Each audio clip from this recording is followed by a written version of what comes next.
혼자 사는 게 좋을까요? 사람들과 함께 사는 게 좋을까요? 혼자 사는 게 훨씬 좋습니다. 편안해요. 그리고 사람들이 모이면 문제가 생깁니다.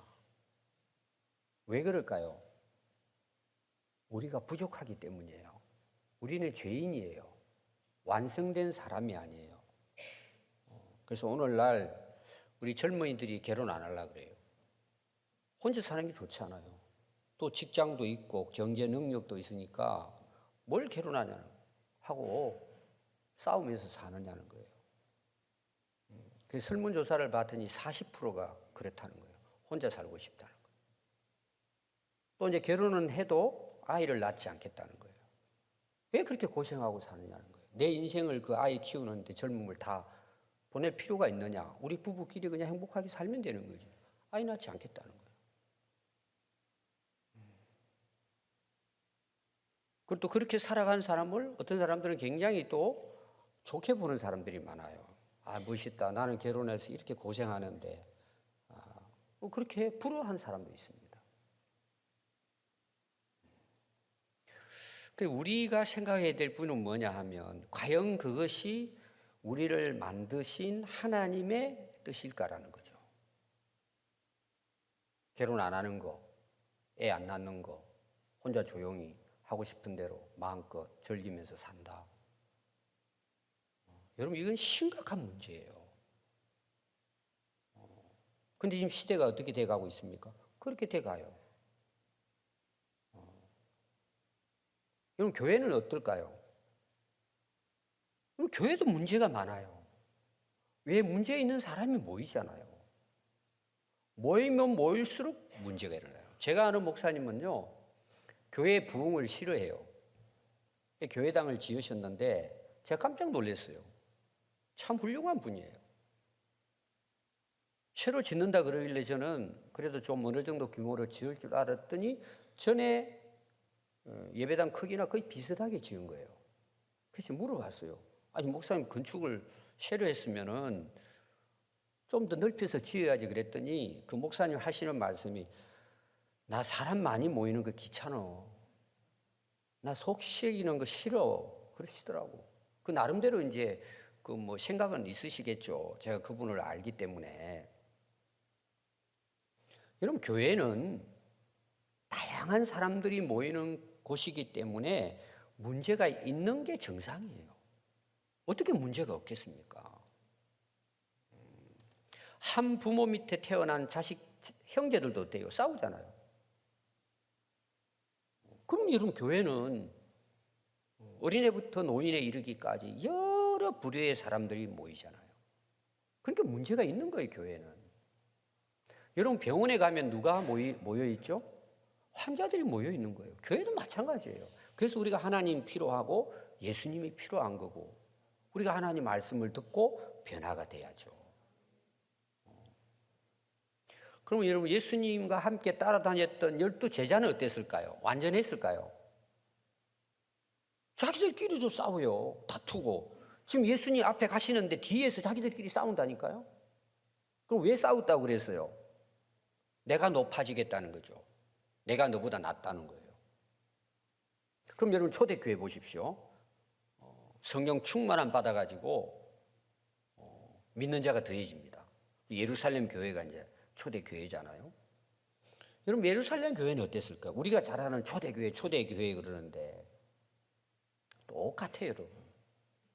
그래서 오늘 여러분 읽은 내용은요, 예루살렘 교회, 우리가 말하는 초대교회의 모습이에요.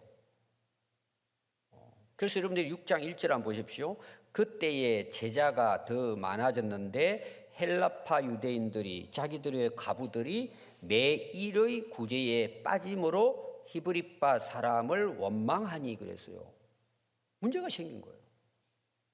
자, 거기 보면은 그때에라는 말이 나와요. 그때에는 이제 바로 앞에 나오는 이제 5장의 내용, 또 뒷부분의 내용이라고도 볼 수 있습니다. 거기 그 5장 여러분 42절 한번 보십시오.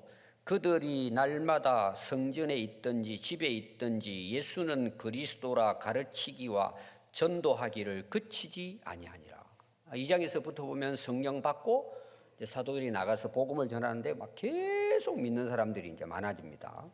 그래서 5장 앞에 이제 14절부터 보면요, 믿고 죽게 나오는 자가 더 많으니 남녀의 큰 무리예요. 어마어마하게 많은 사람들이 교회에 모여 들기 시작했습니다. 16절에 보면요, 예루살렘 부근의 수많은 사람들이 모여 그랬어요. 병든 사람, 귀신에게 괴로움을 당하는 사람 다 데려오니까 그들이 낫는 역사가 일어나는 것입니다.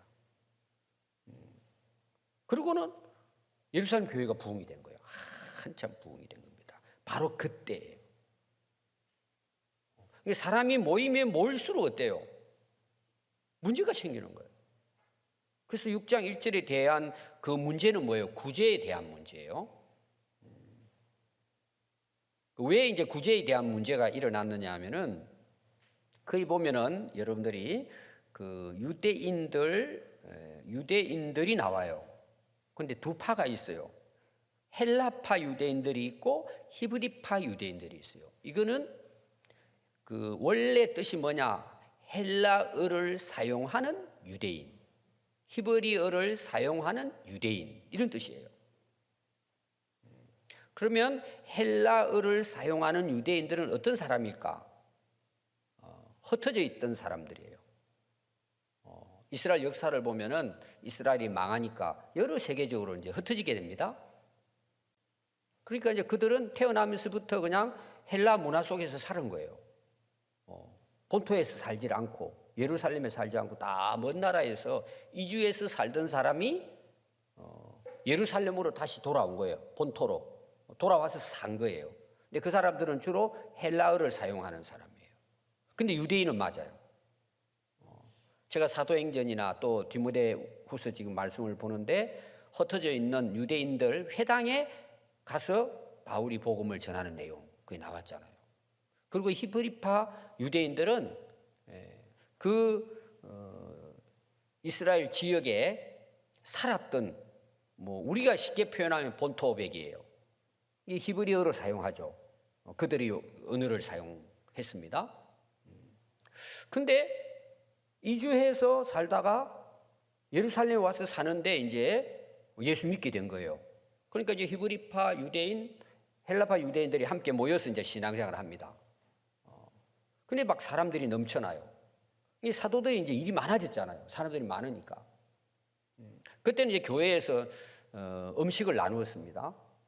왜냐하면 이제 먹거리가 부족한 사람들이 너무 많았으니까. 그 교회 오는 사람들에게 대접을 했습니다. 또 교회 오는 사람들은 막 배가 고파가지고 있는데 교회 오면은 예배 끝나면은 음식을 준비해서 나눠주니까 얼마나 좋아요. 지금 이제 선교지 가면은 거의 대부분 이 일을 합니다. 그럼 막 사람들이 많이 몰려가지고 이제 막 서로 많이 먹겠다고 많이 가져가겠다고 이제 그렇게 하잖아요. 배고프니까. 근데 헬라파 유대인들이 보니까 아니 히브리파 유대인들이 자기들끼리만, 그러니까 자기들 히브리어를 사용하고 있는 본토백이 어려운 사람, 여기 과부라고 나오는데 이 표현은 뭐냐? 가장 그때 당시 살기 어려운 사람들이 혼자 사는 사람이에요. 그리고 자기들은 외면해 버리는 거예요. 무관심한 거죠. 그래서 나눠주려면 딱 이렇게 비닐봉지 넣어가지고 탁탁탁 이렇게 하면 되는데 그쪽으로 많이 주고 헬라파 사람들은 대충 그냥 때우는 거예요. 이제 헬라파 사람들이 봤을 때 그렇게 느낀 거겠죠. 사도들이 그런 생각을 했겠어요? 차별하려고 하다 보니까 어떤 그런 일이 일어났겠죠. 또 그들 입장에서는 저 사람들끼리 잘 먹고 잘 사는 거 아니냐, 우리는 뭐냐, 이런 이제 느낌을 가졌겠죠. 그리고는 그것 때문에 원망, 여기 원망이라고 하는 것은요, 그 안에 원래 뜻이 뭐냐, 불평, 불만을 하면서 자기들이 투덜거렸다, 그런 뜻이에요. 그러면 교회가 무슨 문제가 일어나요? 구제하는 문제 때문에 분열되기 시작한 거예요. 이 음식 문제로, 나누는 문제로 교회가 두동강이 나는 이런 이제 현상이 일어나게 된 것입니다. 여러분, 우리가 아무리 잘해도요, 인간의 마음은 다 어떨까요? 남의 손에 있는 떡이 커요? 자기 손에 있는 떡이 커요? 다 남의 손에 있는 거는 크게 보이고 자는 작게 보이요. 똑같이 나눠줘도. 또 여러분 어떻게 똑같이 할 수 있겠어요? 여러분 부모님들이 자녀를 사랑하고 또 뭘 이렇게 나누는데 어떻게 똑같이 무를 자르듯 정확하게 할 수 있어요? 하다 보면은 이쪽으로 더 갈 수도 있고 덜 갈 수도 있고 또 그렇게 하는 사람들도 부족해요. 어떻게 그걸 다 저울 대듯이 할 수 있겠어요? 또 여러분 사람마다 다 다릅니다. 자기가 생각하는 것처럼 그 사람이 아니에요. 목회자는 보면은요, 겉으로는 멀쩡한데요, 굉장히 힘들게 살아간 사람 많아요. 아무에게도 공개하지 않는 아픔 있는 사람 많아요, 여러분. 우리가 봤을 때는 큰 집에서 살고 좋은 차도 타고 다니니까 저 사람 대단하겠구나 보지만 실제로 그 사람들과 상담을 해보면요, 속이 다 썩어 있는 사람이 있어요. 그럼 여러분 목회자가 어디에 마음이 가야 돼요? 그 영혼에 대해서 관심을 가지니까 어때요? 자주 만나고 상담도 하고. 근데 신자들이 봤을 때 어떻게 볼까요? 야, 저 사람 좀 잘 산다고. 충분히 그럴 수가 있어요. 그래서 아무리 잘해도 사람들이 모이면 인간의 그 욕심이 있기 때문에요, 그게 다 문제가 있는 거예요. 그건 어느 교회든지 마찬가지예요. 지금 초대교회도 그렇잖아요. 그럼 여러분 이 문제를 해결해야 되잖아요. 2절 한번 보십시오. 12사도가 교회가 이렇게 막 이제 분열되고 하니까 이 문제가 딱 느낀 거예요. 느껴가지고 모든 제자들을 부릅니다. 여기 제자라는 말을 많이 사용하는데 신자라는 말을 표현하기도 하고 제자라는 말을 표현하기도 그렇게 해요. 예수님을 믿고 따르는 자, 성도들을 이야기합니다. 어떻게 보면 예수 잘 믿는 사람이라 볼 수 있겠죠. 진짜 예수님 믿는 사람, 교회 와서 이제 구경꾼 손님들을 이야기하는 게 아니라 진짜 예수님을 영접하고 예수님을 섬기고 따르려고 하는 성도들을 이제 제자로 본 거죠. 그러니까 그 예루살렘 교회에 진짜 믿는 사람 다 모은 거예요. 불러 모아가지고는 우리가, 이거는 이제 12사도에 우리가 하나님 말씀을 제쳐놓고 접대하는 일을 일 삼는 것이 하나님 앞에 옳지 않다는 걸 아는 거예요. 그럼 여러분 이 교회의 문제에, 이런 전체적인 문제에 있어서 그 문제의 원인은 결과적으로는 우리에게 있었다는 고백이에요. 사도들이. 그게 여러분 나오잖아요. 하나님의 말씀을 전하는 것이 사도의 사명이에요. 하나님의 부르심이에요. 그걸 어떻게 했다고 그러죠? 그걸 제쳐놨다는 거예요. 아니 그걸 위해서 하나님이, 사도라는 말은 보냄을 받은 자란 말이에요. 왜 보냈어요? 하나님 말씀 복음 전하라고 보낸 사람들이 사도예요. 그럼 사도의 사명은 하나님 말씀을 전하는데 집중해야 되는데 구제하고 접대하고 사람들을 하는 그런 일을 더 일삼아 버린 거예요.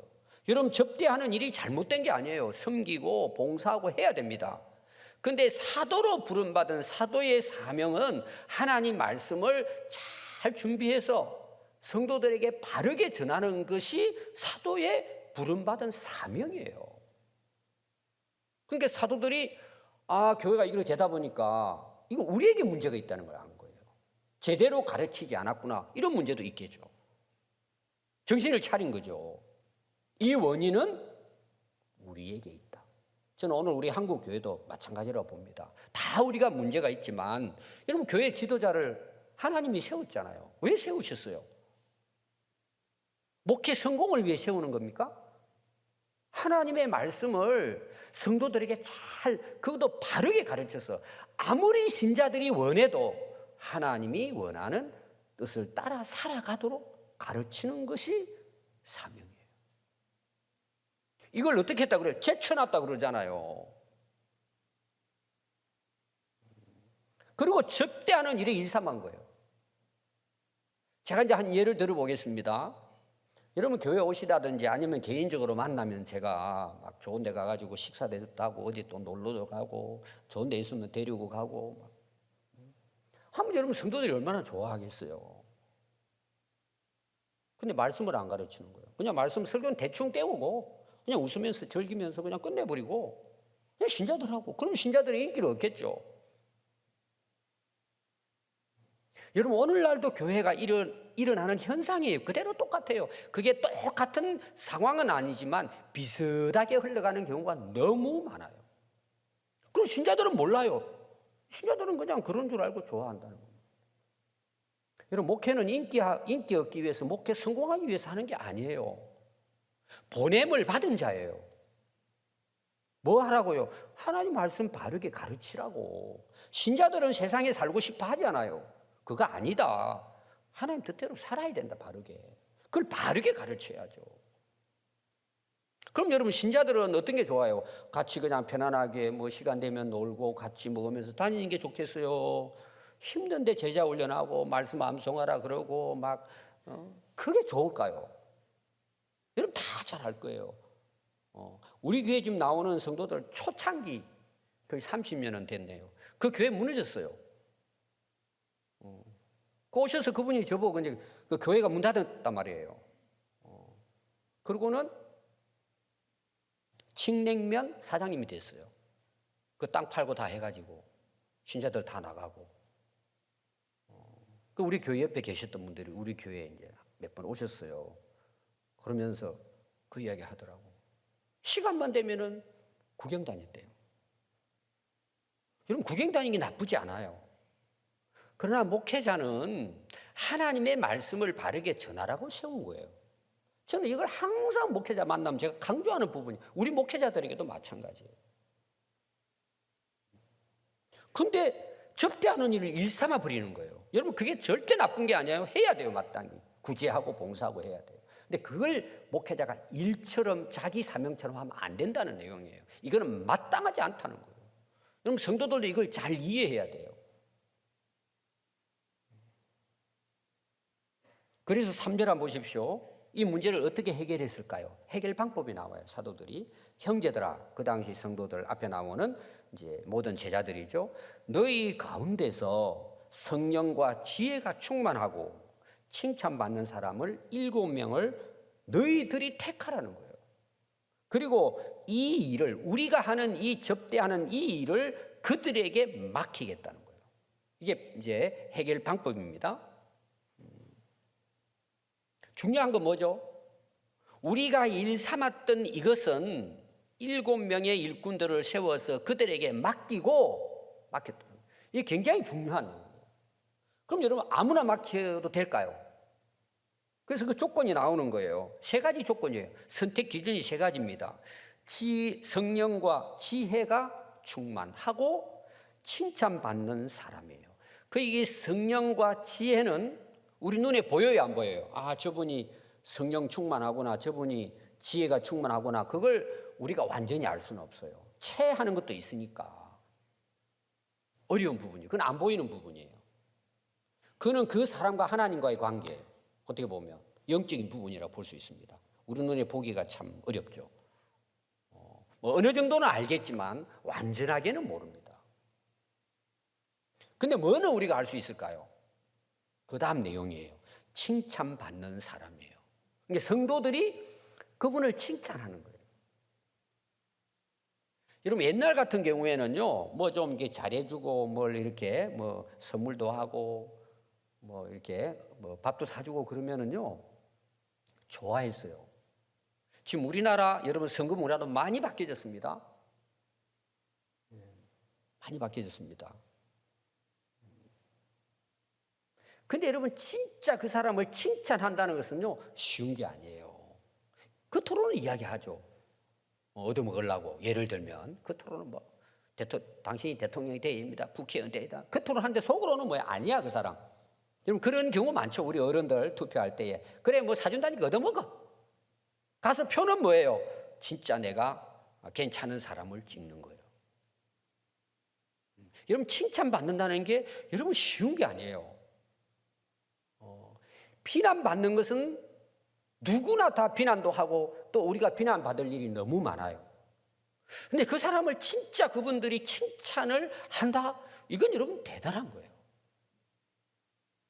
진짜 내가 마음으로 야 저분은 정말 훌륭하다. 그 칭찬한다는 건 쉽지 않습니다. 근데 우리가 칭찬을 듣는다는 것은요 결코 쉽지 않습니다. 그래서 성령과 지혜가 충만하다는 것은 보이지 않는 부분인데 그건 하나님과의 관계예요. 그 사람의. 그럼 그 하나님의 관계가 우리는 잘 모르잖아요. 겉으로는. 근데 뭘로 알 수 있느냐?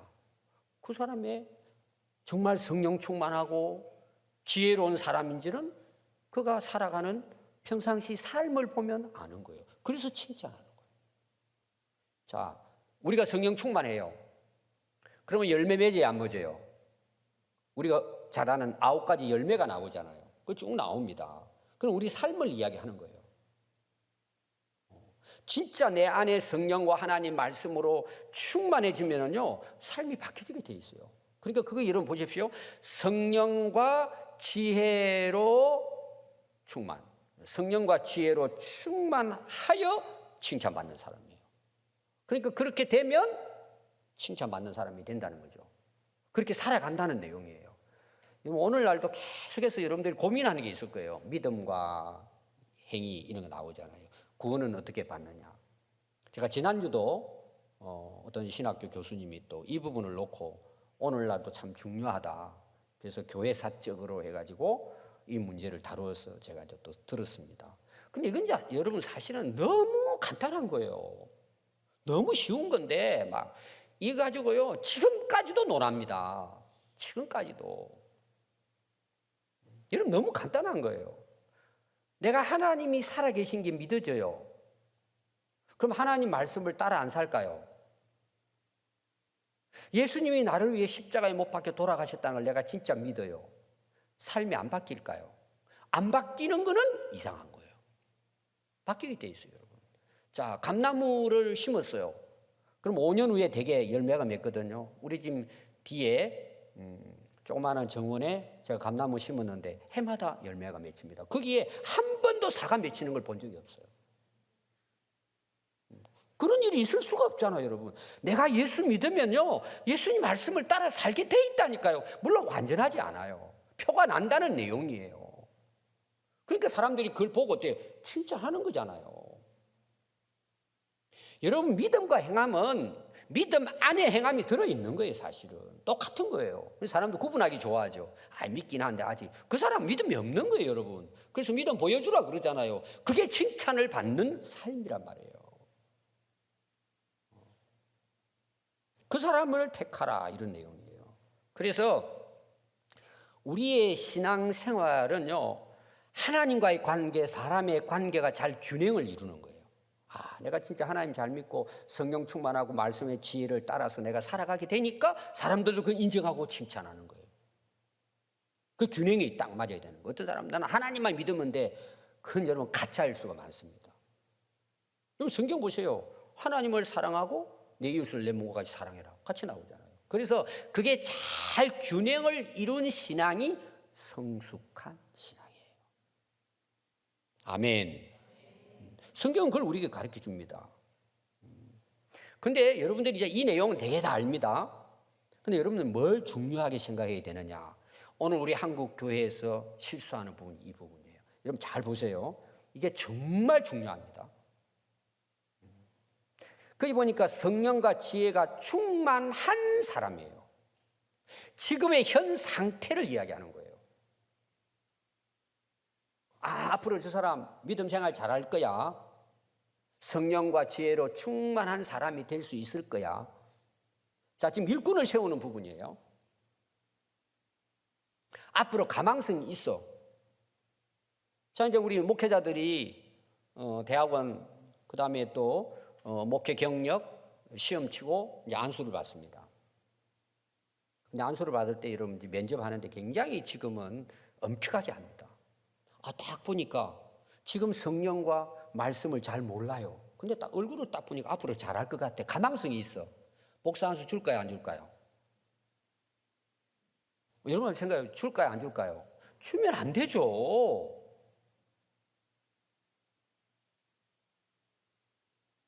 지금 여기 나오는 내용은 현재 성령과 지혜가 충만한 사람이에요. 앞으로 가능성을 보고 세우라 그런 뜻이 아니에요. 더 중요한 건 뭔지 아세요? 잘 보세요. 칭찬받을 사람이에요? 받는 현재 사람이에요? 받는 사람이에요. 앞으로 저 사람 좋아질 거야. 또 그분이 그래, 나 앞으로 성령 충만해서 나 바르게 살 거예요.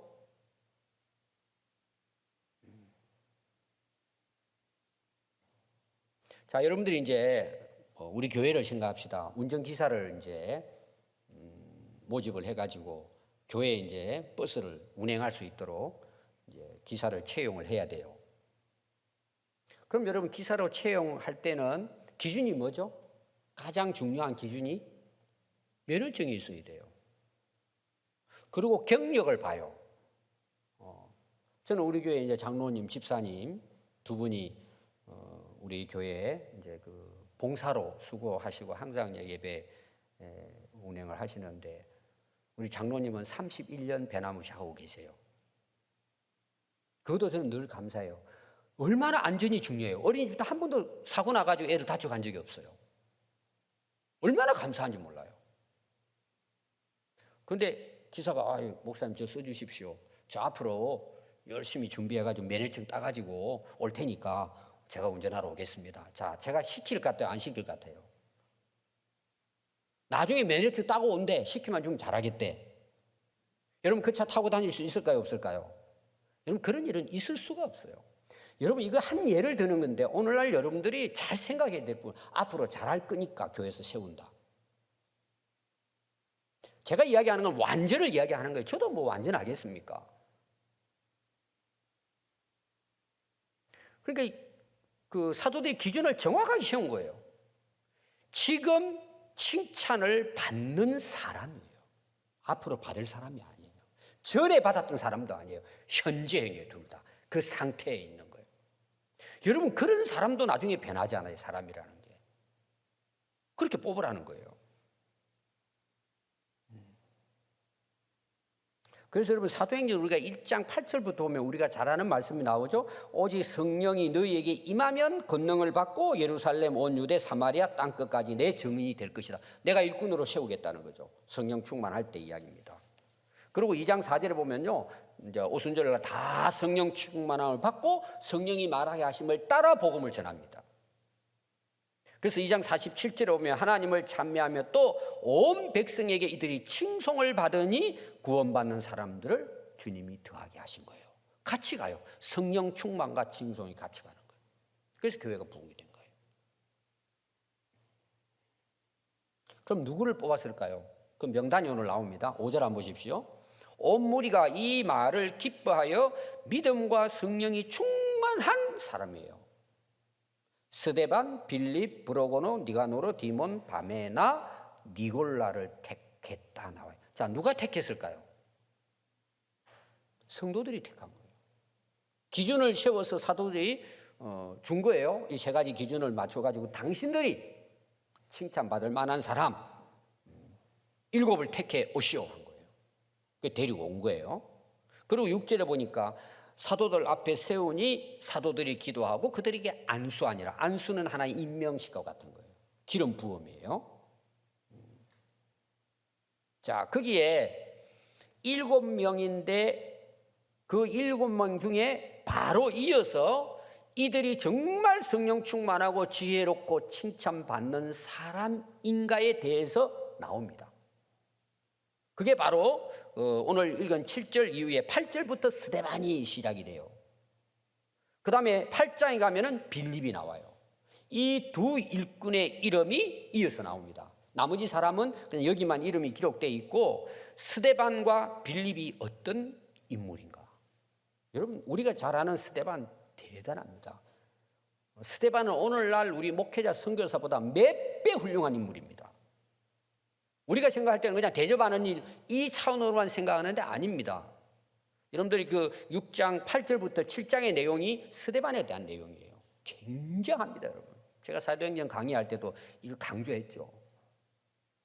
오늘 우리 한국 교회의 지도자들이, 교회의 일꾼들이 이 스데반과 빌립을 사실은 표본으로 삼아야 합니다.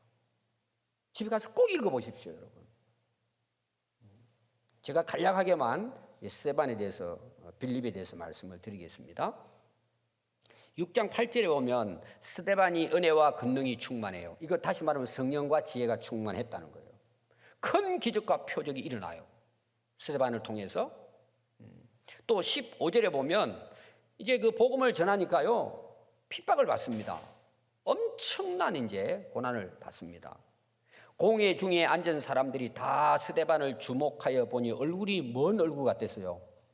천사의 얼굴이에요. 지금 핍박받고 지금 다 돌려 죽이려고 하는 거예요.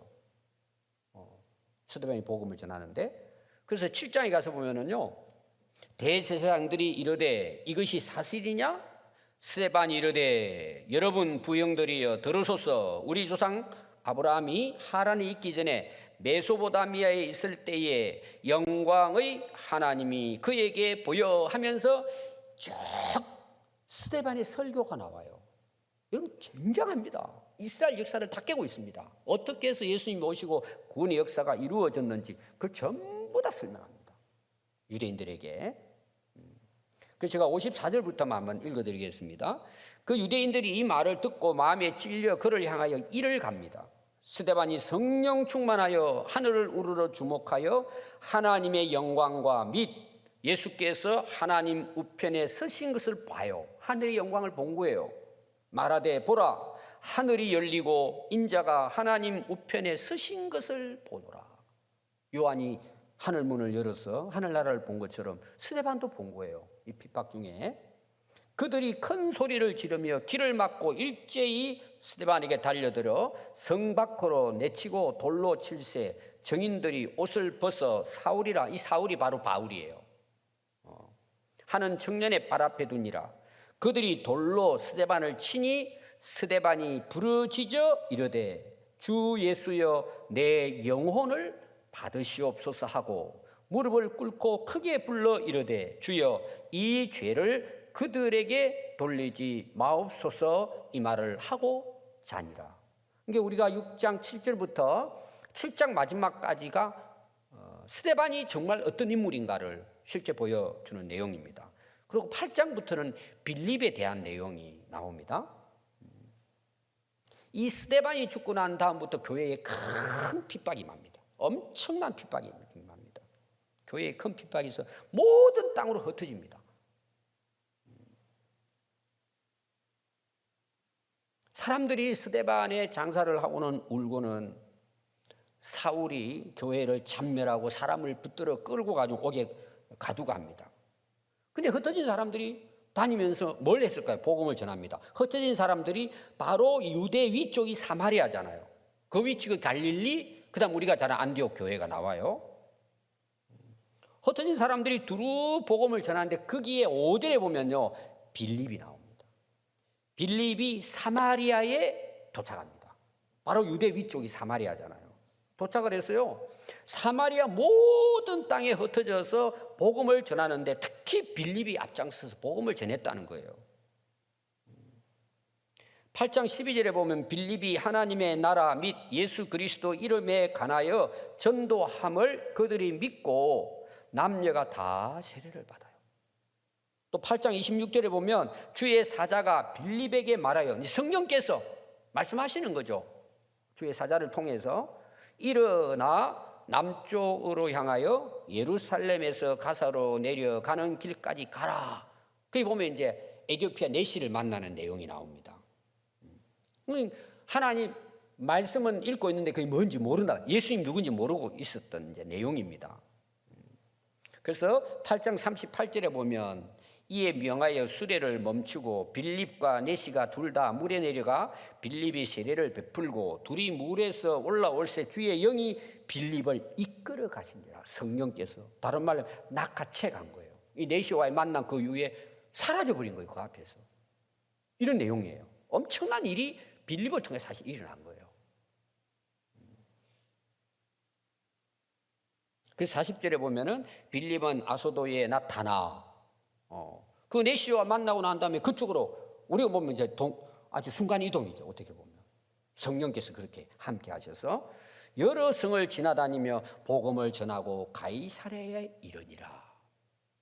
성령께서 빌립을 통해서 이 사마리아 성으로부터 해가지고 그 선교 여러 곳에서 이제 복음이 증거되도록 그렇게 하는 역사가 이어서 바로 사도행전은 기록을 하고 있습니다. 자, 그렇게 해서 7을 세운 내용입니다. 그럼 여러분 4절을 보면 이제 그렇게 하고 사도들이 그래요. 우리는 그럼 앞으로 어떻게 해야 되느냐는 거예요. 오로지 기도하는 일과 말씀 사역에 힘쓰리라. 다른 번역에는요, 말씀 사역에만 힘쓰니라 이렇게 되어 있어요. 그리고 힘쓴다는 내용은 전념할 것이다. 온 힘을 다 쓸 것이다. 이렇게 이야기해요. 사도들이. 그리고 하나님의 말씀이 점점 왕성하여, 다른 번역에는 그 앞에 또 말이 하나 이어졌어요. 그렇게 한 그 후에 이렇게 나와요. 그 후에 하나님, 그러니까 사도들이 이제 자기 위치에 바로 선 거죠. 기도하는 일, 말씀 사역에만 전념을 했더니 그 후에 하나님의 말씀이 점점 왕성하여, 이거는 계속 퍼져갔다 이런 뜻이에요. 예루살렘에 있는 제자의 수가 더 심히 많아지고 허다한 제사장의 무리도 이 복음의 도에 복종하니라. 여러분, 하나님의 역사는 어떻게 이루어질까요? 성령님의 역사예요. 뭘 통했을까요? 복음을 통했어요. 하나님의 말씀을 통해서 온 세상을 구원하고자 하시는 것이 하나님의 역사예요. 그럼 여러분, 이 사도들이나 교회에 이런 일꾼들을 통해 가지고 복음이 증거되니까 뭐예요? 믿는 사람이 일어나잖아요. 부흥되잖아요. 부흥되면 그 교회가 되는 거예요. 교회 공동체가 되는 것입니다. 그리고 또 그 교회를 통해서 뭐예요? 하나님 복음이 또 증거되도록 하는 거죠. 이게 하나님의 역사입니다. 그래서 이 구원의 역사를 위해서 뭐예요? 사도들을 세운 거예요. 기도하고 말씀에 전념하라고. 그러니까 그 전한 복음과 말씀의 능력으로 교회가 바로 세워지는 것이 부흥이란 말이에요. 사람들은 많이 모였는데 변질돼 버리면 여러분 그건 껍데기예요. 여러분, 하나님이 수를 기뻐하실까요? 이스라엘 백성들이 그러가면 그래, 나 수 원하지 않는다. 너희들 내 말을 진짜 순종한지 보겠다는 거예요. 제가 늘 이야기하지만 저는 개인적으로 예수님 말씀이에요. 마지막 때가 되면 믿는 자를 보겠느냐는 거예요. 이 다른 말로 말하면 구원받는 사람 많지 않을 것이라는 내용이에요. 여러분, 정말 심각하게 들어야 돼요.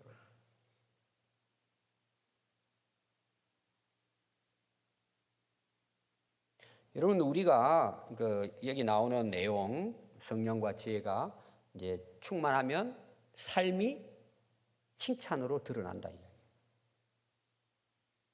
오늘 우리로 말하면 믿음은 행위로 드러나는 거예요. 이거는 여러분 그 7 일꾼 대령에 해당되는 게 아니에요. 사도들은 당연한 거예요.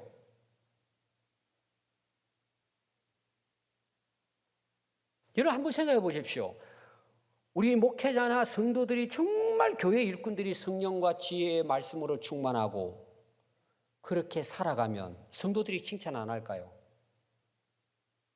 세상 사람들은 칭찬 안 할까요? 우리 가족들이 칭찬 안 할까요? 다 아는데.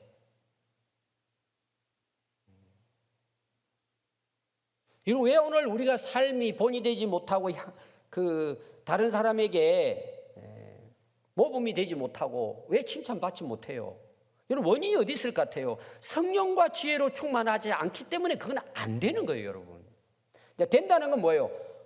그렇게 보이려고 이제 그냥 그 행세를 하는 거죠. 이건 그건 다른 거예요. 아까 제가 예를 들었잖아요. 진짜 그 사람을 칭찬하는 거하고 입으로 한 건 다른 거예요, 여러분. 그래서 여러분, 칭찬받는 교회는요, 사회 세상 사람들로부터 칭찬받는 성도들이 많은 교회예요.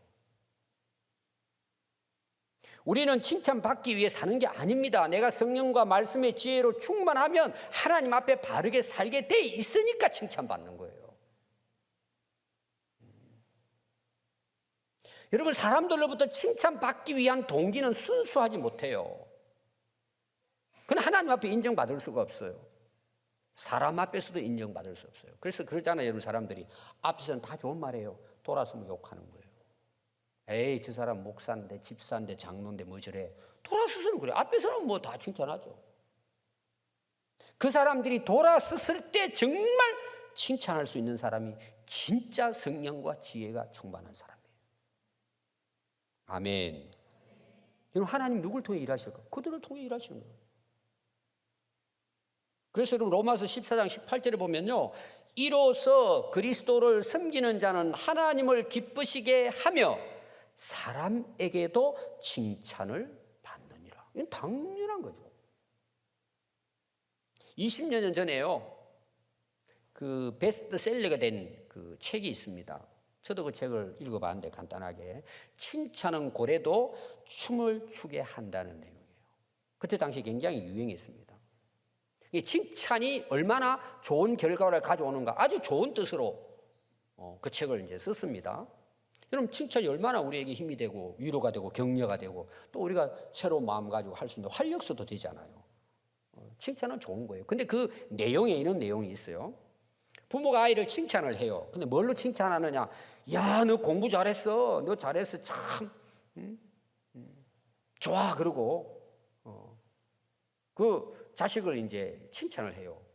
칭찬할 수 있는 일이죠. 근데 문제를 거기서 지적을 했어요. 조건부인 거야. 너 공부 잘했으니까 내가 칭찬한다는 거예요. 부모가 더 잘하라고 하는 거겠죠, 칭찬이. 근데 그 애가 들을 때는 뭐예요? 아, 내가 공부 잘해야, 오늘 말하면 점수가 올라가야 칭찬을 받는 거구나. 그럼 공부 열심히 하겠죠, 그것 때문에. 뭐 다 나쁘지는 않아요.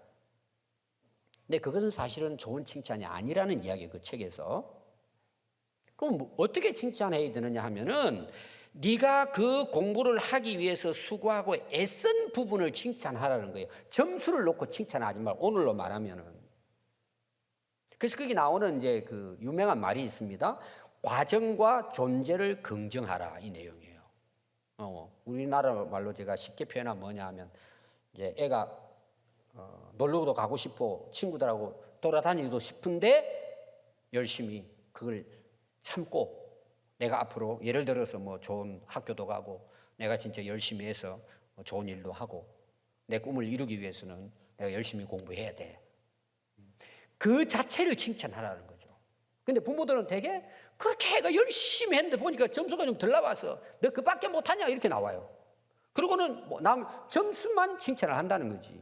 그 애가 수고한 거에 대해서 칭찬을 해야 되는데, 그 애가 평상시 삶을 칭찬해야 되는데 결과만 보고 성과 보고 이제 한다는 거죠.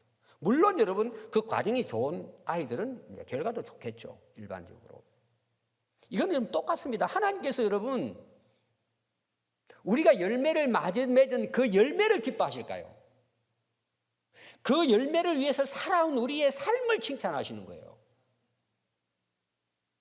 이런 경우도 있습니다. 여러분, 제사에 대한 일도 제가 계속 설명하잖아요. 제사에 뭐 1년 된 거, 흠없는 거, 이걸 하나님께 바치라, 뭐 이렇게 나오잖아요. 그럼 하나님이 그 양을 기뻐하실까요? 양을 기뻐하시는 게 아니에요. 그 사람을 기뻐하는 거예요. 그렇게 하나님께 내 마음을 둔 그것을 하나님은 칭찬하시는 거예요. 하나님, 우리가 없어도 얼마든지 일하실 수 있는 분이에요. 우리는 그걸 가지고 자랑하잖아요, 이제. 또 칭찬 안 해주면은, 아, 내가 이렇게 했는데 왜 나를 칭찬 안 해주냐고. 아니, 하나님으로 칭찬한 걸로 우리는 끝이에요. 얼마나 감사해요, 내가 그렇게 살아가는 것이. 여러분, 우리 그리스도인들은요, 칭찬에서 깊이 생각해야 돼요. 여러분, 칭찬해주면 기분 좋죠? 여러분, 세상은 우리에게 칭찬을 해서 이용하려고 하는 사람도 많아요, 여러분. 속으면 안 돼요. 그럼 사단 마귀는요, 칭찬하기를 좋아합니다. 자, 낚시꾼이요, 고기를 잡으려면요, 미끼를 잘 선택해야 됩니다. 그래서 고기를 잡는 것마다 그 낚시 바늘도 다르고, 그리고 미끼도 다릅니다. 이런 마귀는요, 우리를 칭찬하기 좋아합니다. 아담 하와부터 그래요. 너 하나님처럼 되겠다고 해주겠다는 거예요. 예수님도 오셨는데 너 뛰어내리라. 세 가지 시험하잖아요. 너 세상에서 제일 인기 있게 명예스럽게 해주겠다고 하잖아요. 얼마나 좋은 이야기예요. 예수님이 뭐라 그러죠? 전부 다 물리칩니다. 사탄아, 물러가라. 여러분, 칭찬의 유혹과 속임수에 빠지면 치명적입니다, 결과는. 너무 칭찬에 목매이면 불행해집니다. 칭찬도 분별할 줄 알아야 합니다. 칭찬에 급급하면요 스스로 자초합니다. 불행을. 이 스트레스 받는 거예요. 여러분들 유명한 연예인들이요 왜 자살합니까? 칭찬에 목매이는 거야. 그 표 떨어질까 봐 자유하지 못하는 거예요. 여러분 다른 사람부터 칭찬받는 거는 훌륭한 겁니다. 학교의 선생님으로부터 칭찬받는 거, 친구들부터 칭찬 너무 좋은 거예요. 더 좋은 거는 뭔 줄 아세요? 우리 부모님이 나를 진짜 칭찬하는 거예요. 자, 결혼한 부부 있잖아요. 뭐 세상 사람들이 칭찬 있지만은 아내가 남편을 칭찬하는, 진짜 남편이 아내를 칭찬하는 거예요. 정말 훌륭한 크리스찬이에요. 그런데 하나님이 우리를 칭찬하시는 거예요. 이거는 영원히 귀한 일이에요. 그래서 잠언서 31장 30절에 보면 고운 것도 거짓되고 아름다운 것도 헛되나 오직 여호와를 경외하는 여자는 칭찬을 받을 것이라. 고린도후서 10장 18절 옳다 인정함을 받는 자는 자기 일을 칭찬하는 자가 아니요 오직 주께서 칭찬하시는 자니라. 베드로전서 1장 7절에 보면 너희 믿음의 확실함은 불로 연단하여도 없어질 금보다 더 귀하여 예수 그리스도께서 나타나실 때에 칭찬과 영광과 존귀를 얻게 할 것이니라. 제가 이걸 풀이를 하겠습니다. 여러분 우리가 신앙생활 말씀으로 지키고 살려고 하면요 어려움이 많습니다. 외면당할 때도 있습니다. 외톨이가 될 때도 있습니다. 여러분 알아주지 않을 때도 있습니다. 내가 변하지 않는 거예요. 신앙이 순수한 믿음을 끝까지 지키는 거예요. 힘들고 어려워도 환경이 어떠하든 변함이 없어요. 사람이 변함이 없어요. 비가 오나 눈이 오나 변함이 없어요.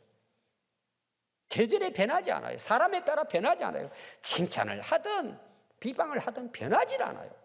주님만 바라보고 주님 앞에 살아가는 거예요. 그 순수한 믿음은 불로 연단한 순금은 변해도 이런 변하지 않는 이 믿음은 너무 귀하다는 거예요. 그래서 예수님이 재림하실 때 이들에게는 칭찬과 영광과 존귀를 얻게 할 것이라는 거예요. 여러분 우리는 어디에다가 인생을 두고 살아야 합니까? 주님 오실 때 주님으로부터 칭찬받아야 되지 않겠습니까? 이것은 우리의 기도가 되어야 되고 우리의 매일의 삶이 되도록 우리가 항상 기억하고 성령과 말씀과 지혜로 충만해서 사람들로부터 뿐만 아니라 하나님 앞에 칭찬받는 그런 성공하는 인생을 살아갈 수 있기를 바랍니다. 기도하겠습니다.